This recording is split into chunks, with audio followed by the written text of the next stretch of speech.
Kinondena na maraming leader ng bansa ang naganap na pamamaril at pagpatay sa dalawang staff ng Israel Embassy sa Washington. Nasa labas na ang mga biktimang magkasintahan na sina Sarah Lynn Milgram at Yaron Lishinki matapos dumalo sa isang kaganapan sa Capitol Jewish Museum sa Washington, D.C. nang sila ay pagbabarilin. Naaresto naman ang suspect na si Elias Rodriguez, 30 anyos mula sa Chicago matapos ang insidente. Sinabi ni U.S. President Donald Trump na labis itong nalulungkot sa pangyayari kung saan nagpaabot na ito ng pakikiramay sa mga kaanak ng mga biktima. President Trump is saddened and outraged over the brutal murder of two Israeli embassy staff here in Washington, D.C. last night. Yaron Lishinsky and Sarah Milgram were a beautiful young couple. In fact, we learned that Yaron was planning to propose to Sarah next week in Jerusalem. Yaron's father, Daniel, spoke about the young couple's devotion for one another this morning. He said, "They were in love, one for the other. The embassy told us they were like a star couple at the embassy. I never expected something like this. He had his whole life before him." These words, especially every parent knows, are heart-wrenching. The evil of anti-Semitism must be eradicated from our society. I spoke to the Attorney General this morning. The Department of Justice will be prosecuting the perpetrator responsible for this to the fullest extent of the law.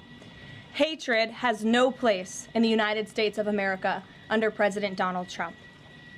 Everyone here at the White House is praying for the victims' friends and families during this unimaginable time.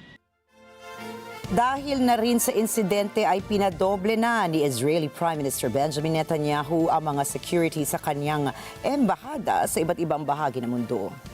Last night in Washington, something horrific happened. A brutal terrorist shot in cold blood a young, beautiful couple, Yaron Lishinsky and Sarah Milgram. Yaron had just bought an engagement ring for Sarah. He was planning to give it to her in Jerusalem next week. They were planning to start a new and happy life together. Well, that tragically did not happen. Yaron and Sarah weren't the victims of a random crime. The terrorist who cruelly gunned them down did so for one reason and one reason alone. He wanted to kill Jews. And as he was taken away, he chanted, "Free Palestine." This is exactly the same chant we heard on October 7th. Tiniyak naman ni Attorney General Pam Bondi na kanyang pananagutin sa batas ang nasabing suspect. You have to feel safe in this country, and this hate speech has got to stop.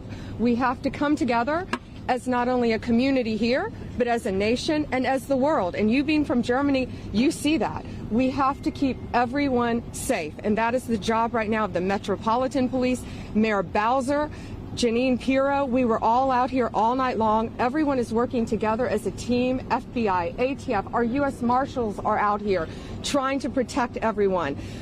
But our Jewish community must feel safe. What we saw last night was disgusting. I saw a young man's body being taken away who was about to get engaged. He had an entire life in front of him, and that was taken away. The hate has got to stop, and it has to stop now. And this person will be prosecuted to the fullest extent of the law.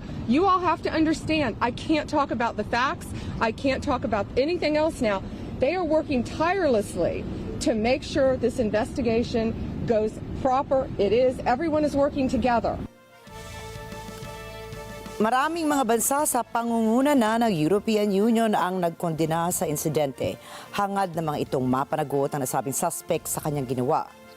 Maguguritang nilapitan ng suspect ang grupo ng mga tao sa labas ng Capitol Jewish Museum at pinagbabaril ang dalawang biktima kung saan sumigaw pa ito ng Free Palestine.